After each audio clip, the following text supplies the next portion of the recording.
Ramai beredar kabar bahwa Presiden terpilih Prabowo Subianto akan menambah kementerian di pemerintahan mendatang hingga mencapai 40. Padahal Undang-Undang Nomor 39 Tahun 2008 tentang Kementerian Negara membatasi jumlah kementerian sebanyak 34. Sekretaris Jenderal Partai Gerindra Ahmad Muzani menilai ada peluang untuk merevisi Undang-Undang Kementerian Negara sebelum Prabowo Subianto dilantik menjadi Presiden pada 20 Oktober 2024 mendatang.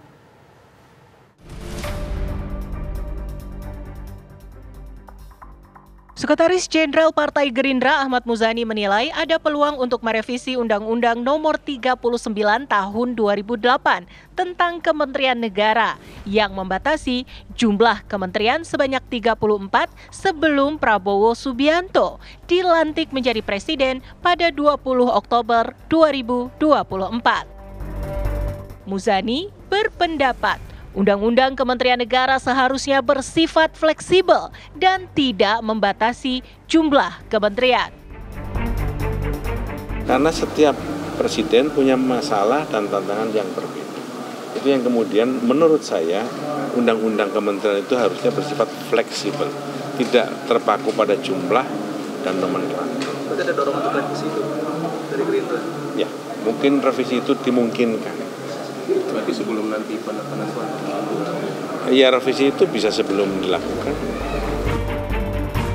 Muzani juga menyebut setiap masa memiliki tantangan yang berbeda. Begitu pula dengan para presiden yang memiliki kebijakan yang berbeda dengan para pendahulunya.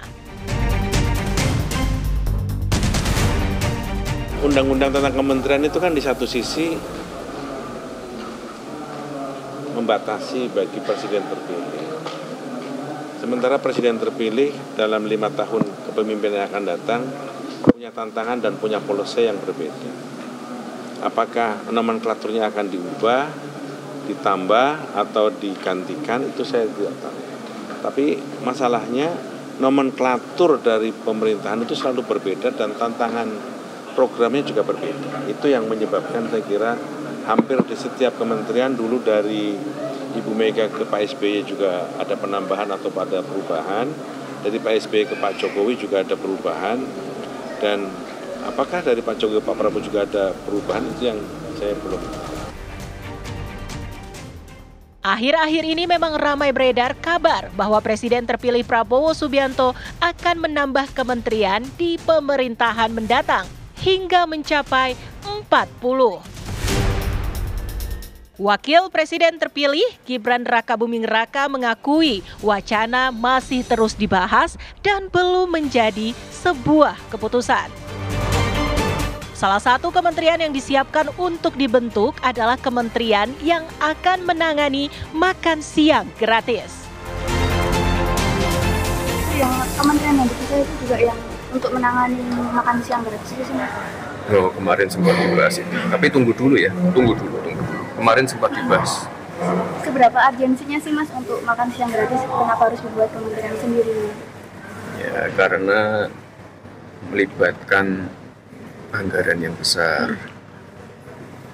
Distribusinya juga tidak mudah, logistiknya tidak mudah, monitoringnya juga tidak mudah. Ini makanya harus ya kita pengen program ini benar-benar bisa berjalan. Karena kita pengen program ini benar-benar bisa impactful. Benar-benar bisa dirasakan oleh anak-anak sekolah. Tapi tunggu dulu ya, ini belum pasti kok. Ini kan apa masalah kementeriannya itu belum pasti, ditunggu aja itu. Memang sah-sah saja jika Presiden terpilih Prabowo Subianto ingin menambah jumlah kementerian di pemerintahan mendatang. Namun Undang-Undang Nomor 39 Tahun 2008 membatasi jumlah kementerian di Indonesia maksimal 34 kementerian. Saat ini revisi Undang-Undang Kementerian Negara masuk daftar program legislasi nasional Prolegnas jangka menengah 2020-2024, tetapi belum dibahas oleh DPR. Tim TV One mengabarkan. Pemerintahan Prabowo Gibran disebut-sebut akan merevisi jumlah kementerian demi menjalankan program khusus yakni makan siang gratis bagi anak sekolah. Sekjen Partai Gerindra Ahmad Muzani menyatakan ada peluang untuk merevisi undang-undang yang membatasi jumlah kementerian sebanyak 34 kursi. Muzani berpendapat undang-undang Kementerian Negara seharusnya bersifat fleksibel. Namun yang menjadi persoalan bagaimana memastikan bahwa penambahan kursi menteri bukan ditujukan untuk bagi-bagi kekuasaan. Untuk membahasnya langsung kita tanyakan kepada Wakil Ketua Umum Partai Gerindra Habibur Rahman yang sudah bergabung di studio bersama kita, dan juga ada pakar politik Henry Satrio. Selamat petang semuanya. Kita menuju ke Bang Habib terlebih dahulu. Bang Habib, ini santer sekali wacana soal penambahan kementerian, nomenklatur kementerian dari 34 menjadi 40 atau 41. Itu informasi yang beredar di kalangan wartawan. Ya. Betul nggak sih Bang Habib? Ada dua level yang perlu kita bahas. Pertama level legal juridis, ya kedua level substansi politik. Ya, dalam konteks legal yuridis, ya level legal yuridis, saya pikir itu hal yang sangat sah dan biasa, ya namanya undang-undang dirubah pada saat atau momen yang tepat. Ini kan mau ada pemerintahan baru dengan visi misi program, ya, dan kepala pemerintahan baru selaku pemegang mandat penentuan kabinet sebagaimana dijamin konstitusi pasal 17 membentuk format kementerian seperti apa. Bisa diusulkan, ya bisa lalu diproses sepanjang syarat-syaratnya terpenuhi, nggak ada masalah. Kan ada prolegnas dibahas DPR dengan pemerintah dan lain sebagainya, sepanjang itu dipenuhi nggak ada masalah. Oke, ya artinya kan? Betul ada rencana untuk menambah nomenklatur kementerian? Itu yang pertama. Yang kedua dalam konteks politik substansi, ya politik substansi. Apakah diperlukan adanya kementerian-kementerian baru? Nah, saya pikir ini juga banyak masukan kami, ya Mbak Gita, ya. Selama kami di DPR juga banyak masukan dari mitra maupun dari masyarakat dalam rapat-rapat di komisi-komisi, adanya kementerian-kementerian yang diminta didorong untuk dimekarkan atau ada pembentukan pos kementerian baru. Kalau di komisi saya hukum misalnya disampaikan bahwa imigrasi di mana-mana itu satu kementerian khusus di banyak negara, ya. Sementara ini kan digabung dengan HAM, dengan administrasi hukum umum dan lain sebagainya. Belum lagi misalnya yang terkait dengan program visi misi programnya Pak Prabowo, makan siang gratis. Ya, apakah itu cukup misalnya diakomodir di Komisi 4 tentang pertanian, lalu apakah cukup di Komisi 10 ya yang 8 ya yang mengurus soal agama dan Kementerian Sosial, apakah cukup di situ? Nah, itu kan mesti ada pengkajian, Yang jelas kan tanggung jawab Presiden adalah bagaimana visi misi program yang beliau sampaikan bisa segera terlaksana. Tapi sejauh ini Bang Habibur Rahman, kasakusuk di dalam, karena kan kami infonya ini dari eksternal, bukan dari internal partai. Tapi kalau untuk penambahan jumlah kementerian ini, apakah memang sudah mengkerucut? Konkretnya ada, ini untuk makan gratis atau untuk mungkin tadi kementerian tersendiri di luar imigrasi atau seperti apa Bang Habibur Rahman? Ya itu dia, makanya kami kan terus menyerap masukan dari masyarakat. Ya. Kalau concern kami bagaimana visi misi program Pak Prabowo bisa terlaksana. Nah, adalah misalnya akademisi menyampaikan masukan, ini harus dikembangkan, harus ada kementerian khusus dan lain sebagainya. Ada yang berpendapat misalnya, oh sudah nggak ada masalah dengan kementerian dan nomenklatur yang sudah ada saat ini, tinggal disesuaikan. Nah, ini yang terus kami kaji, ya, mumpung ini waktunya masih cukup leluasa. Kalau sampai tanggal 1 Oktober pelantikan DPR itu kan sekitar 5 bulan lagi. Presiden tanggal 20, pengumuman kabinet itu sekitar 2 minggu setelah Presiden. Ya, kalau toh di periode ini undang-undangnya disesuaikan sempat. Lalu di periode yang akan datang dengan misalnya konsep carry over, ya, ada kan undang-undang kalau ganti periode bisa di carry over, sempat juga. Jadi nggak ada masalah baik dalam konteks legal, juridis maupun substansi politiknya. Artinya membuka peluang ya untuk lebih dari 34 kementerian. Terbuka peluang untuk itu ya. 40 atau 41? Mau berapa nanti kita cermati, ya kita kaji. Ya, baik, Bung Henry Satrio, Anda melihatnya apakah memang urgensinya ada membentuk kementerian lebih dari 34 yang sudah eksis, atau jangan-jangan ini nadanya supaya tidak simpang siur ya, ini untuk hanya bagi-bagi kekuasaan saja di koalisi besar Prabowo Gibran, Bung Henry Satrio?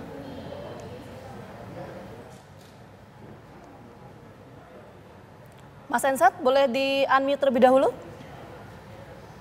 Baik, sepertinya belum tersambung dengan Bung Henry Satrio. Coba kami perbaiki komunikasinya sesaat lagi, terus jeda pemirsa. Kita langsung ke Bung Henry Satrio. Tadi sebenarnya Bang Habibur Rahman sudah spill tuh, mulai dari makan gratis dan juga Menteri Urusan Imigrasi sepertinya perlu dipisah tersendiri. Apakah Bung Hensat melihat ini urgen sekali diimplementasikan atau hanya untuk bagi-bagi kekuasaan semata, Bung Hensat? Gini, Bang Habib, Mas Andro, Mbak Gina, kita menurut saya harus menyampingkan pembicaraan tentang quantity ya, tapi lebih bicara tentang quality. Jadi program-programnya Pak Prabowo itu nanti apa? Itu dulu yang harus dipenuhi sebelum kita berhitung kira-kira mau berapa kementerian yang akan dibentuk. Atau apakah mau akan ada revisi undang-undang atau tidak. Karena kan kalaupun ternyata tidak sempat, itu kan bisa dalam bentuk badan-badan ya. Dan itu menurut saya banyak sudah yang berspekulasi tentang penambahan badan, bahkan misalnya seperti badan penerimaan negara yang akan diisi oleh yang tadinya Dirjen Bea Cukai dan Dirjen Pajak dijadikan satu badan. Nah, jadi kalau tujuannya ini terpenuhi, maka kita akan lebih enak membahasnya. Kalau misalnya tujuannya adalah untuk kualitas pemerintahannya Pak Prabowo, ya menurut saya di awal-awal ini harus kita berikan kepercayaan.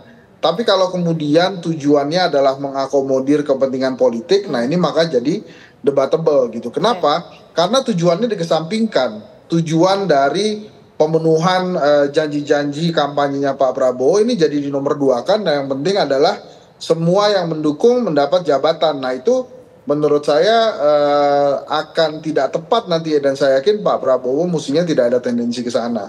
Jadi yang dibahas itu adalah quality dulu. Nah hari ini menurut saya yang perlu dijabarkan oleh Pak Prabowo dan timnya adalah akan seperti apa nanti pergerakan pemerintahannya dalam sisi program misalnya.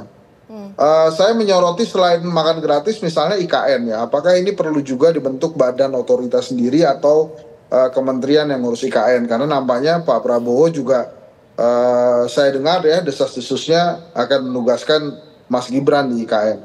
Nah, beberapa hal ini yang harusnya dibahas dulu Mas Andro. Jadi misalnya beberapa kementerian yang tidak tergoyahkan kan misalnya luar negeri, kemudian dalam negeri, pendidikan dan lain-lain.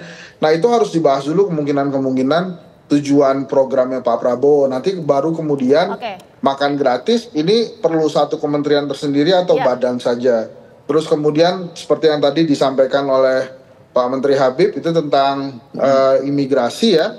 Apakah itu akan menjadi badan tersendiri atau kemudian tetap berada di bawah naungan Kemenkumham. Jadi yang paling penting dibahas adalah objektifnya dulu dari pelaksanaan program-program Pak Prabowo gitu. Jadi tidak perlu kita bahas kuantitasnya. Saya akan menolak memang membahas kuantitas bila ternyata bahasan kuantitas ini ya jumlah-jumlah kementerian ini adalah memang untuk mengakomodir misalnya ya desas-desusnya. Setiap kementerian akan memiliki 2 wakil menteri. Nah, 2 wakil menteri sudah terjadi di eranya Pak Jokowi, BUMN misalnya atau Kementerian Keuangan. Nah, tapi itu kualitasnya jelas. Jadi tujuannya juga jelas gitu kenapa harus ada 2 kementerian dan kenapa mesti 34. Jadi itu dulu Mbak Vita, Mbak Gina Vita. Oke, baik kita tangkap poinnya Mas Hensat. Kita mau ke Bang Habib untuk menyederhanakan pemirsa lah. Kalau kita lihat pemerintahan era Pak SBY dan juga Pak Jokowi ini kan nomenklatur kementerian dari 34 ya. Untuk komposisi 4 itu adalah Menko, 30 adalah Menteri Teknis. Nah kalau untuk di pemerintah Pak Prabowo nanti ini apakah akan ada penambahan 1 Menko kemudian ditambah di Menteri Teknis sisanya atau gimana? Ya itu yang terus kami yang kaji. Masih dibahas, ya, yang masih dibahas internal. Kami kaji ya, mana yang efektif. Apakah dengan visi misi program yang Pak Prabowo usung match dengan format yang sudah berlaku sejak zaman Pak SBY ke Pak Jokowi ini. Apakah perlu ada penyesuaian sesuai dengan situasi kondisi yang terakhir? Kan kita ini kan dalam bernegara tentu kan dialektis ya. Proses-proses yang ada sebelumnya menjadi basis bagi kita mengambil kesimpulan dan keputusan untuk proses yang saat ini dan yang akan datang. Tapi kalau makanan gratis pasti Bang ya, dibentuk kementeriannya? Saya nggak bisa pastikan, ya karena saya bukan Prabowo Subianto, ya. Jadi saya nanti tentu kami menunggu. Orang kepercayaan Prabowo Subianto, Bang. Kami menunggu dari wakilnya Pak Prabowo, wakil ketua umum. Gini deh, kalau misalnya Bang Habib nggak mau menjawab, ini kita coba bacakan Andro dan juga Bang Habib ya. Ini ada usulan dari teman-teman Asosiasi Pengajar Hukum Tata Negara nih ya, mengusulkan beberapa kementerian. Kita coba sebutkan. Di sini ada Kementerian Pangan Nasional, Kementerian Perpajakan, dan penerimaan negara tadi yang disampaikan Bang Habib. Kemudian Kementerian Pengelolaan Perbatasan dan Pulau Terluar serta Kementerian Kebudayaan dan Kementerian soal makan siang gratis. Nah, apakah kementerian-kementerian yang saya sebutkan tadi ini juga masuk dalam pembahasan? Ya, memang belum bahas, deal, tapi masih dibahas nggak sih? Ya, saya juga banyak mendapatkan semacam naskah akademik dari profesor doktor ya, terutama terkait dengan hukum sampai detail alasan-alasannya ya disampaikan. Cuma kan kita nggak bisa memutuskan sepihak. Ya kan, karena begitu kita putuskan kan kita harus juga jelaskan kepada masyarakat. Karena itu saatnya saat ini adalah kami belanja dulu. Belanja apa? Belanja masalah kami cek ya masukan-masukan dari masyarakat, termasuk dari rekan-rekan kayak Bung Hensa tadi. Tapi jadi seperti ini, Bung Habibur Rahman, seperti yang dikatakan Bung Hensa tadi, jangan sampai ini perihal kuantiti, kualitas. Kami juga tidak ingin sebagai publik, sebagai rakyat, nanti tumpang tindih dengan kementerian yang sudah eksis. Tentu. Cuman gara-gara ingin bagi-bagi kekuasaan, Bung Habibur Rahman. Iya, jadi gini, satu kita berpolitik kan nggak bisa di ruang hampa.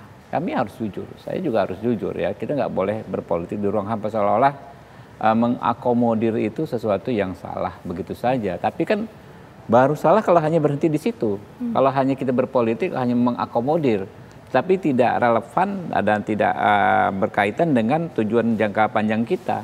Ya, sampaikan Pak Prabowo di pidato itu kan kemarin, kita ingin menghilangkan kelaparan, kita tidak boleh ada anak yang lapar dan lain sebagainya lah. Tujuan-tujuan yang disampaikan. Kalau ya aktivitas mengakomodir kawan dan lawan ya hanya sebatas untuk menciptakan politik yang tenang, nggak ada perlawanan terhadap pemerintah ya bagi kami juga nggak akan ada untungnya. Karena kami ini kan berkuasa kan tentu punya target-target bagaimana mencapai mencapai tujuan yang kita bikin ya kan, mensejahterakan rakyat gitu loh. Oke, tadi Bang Habib menyampaikan ya soal persoalan itu kita sedang belanja, artinya usulan-usulan itu kan dibahas. Kita mau menuju ke Mas Hensat. Mas Hensat, ini kan masih wacana, masih dalam proses pembahasan. Bagaimana kemudian usulan ini pada akhirnya bisa dieksekusi, seberapa besar potensinya nanti nomenklatur kementerian bisa diubah menjadi 40 atau 41 lah kalau informasi yang kita dapatkan. Iya, kalau itu kemudian mau diubah ya diubah aja. Toh kan kalau di perhitungannya di DPR saat ini sudah mayoritas pendukungnya Pak Prabowo, sehingga kalau kemungkinan mau diubah itu terjadi ya saya rasa kecil sekali hambatannya. Hanya itu tadi harus ada alasan yang tepat bahwa memang dibutuhkan 40 atau 41 gitu. Jadi kalau tanpa alasan yang tepat itu jadi mubazir. Ya itu tadi Bang Habib, Mas Andro, Mbak Gina. Saya katakan kan sebetulnya masih bisa dalam bentuk badan ya, jadi bukan hanya kementerian. Maka kebutuhan-kebutuhannya itu yang harus dipenuhi. Misalnya Kementerian Pertanian ya, itu juga ada tentang perikanan gitu misalnya. Itu ada teman-teman yang ahli perikanan juga mengatakan bahwa ini perikanan ini harusnya masuknya ke Kementerian Kelautan nih, jangan digabung sama ke pertanian. Walaupun saya mengetahui juga yang namanya perikanan itu ya dia bukan beternak gitu, tapi bertanam kalau saya nggak salah tuh kalau ikan. Tapi kan perbincangan itu tidak akan selesai kalau kita membahas ranah kuantitas. Tapi pada saat kita membahas ranah tujuan, maka itu akan mudah sekali dilaksanakan. Misalnya ya, kenapa menurut saya makan gratis itu adanya di level badan, nggak perlu sampai ke level kementerian. Kan itu sebetulnya kan teknis ya, bagaimana memadukan potensi-potensi atau pekerjaan-pekerjaan yang sudah dilakukan oleh kementerian-kementerian yang ada dijadikan jadi satu, kemudian dilaksanakan. Misalnya ingin menggunakan nomenklatur Kementerian Pendidikan, karena yang diberi makannya adalah siswa, maka itu jadi Kementerian Pendidikan. Gimana Mas Andro? Ini sebenarnya masih membuat kita semua penasaran. Apakah memang akan terwujud atau seperti apa nanti eksekusinya. Tapi mohon maaf Bung Henry Satrio, durasi kita terbatas. Apalagi ngomongin makan gratis, nggak ada habisnya. Besok podcast sama Bung Henry Satrio. Thank you banget. Terima kasih banyak Bung Henry Satrio sudah bergabung di Kabar Petang.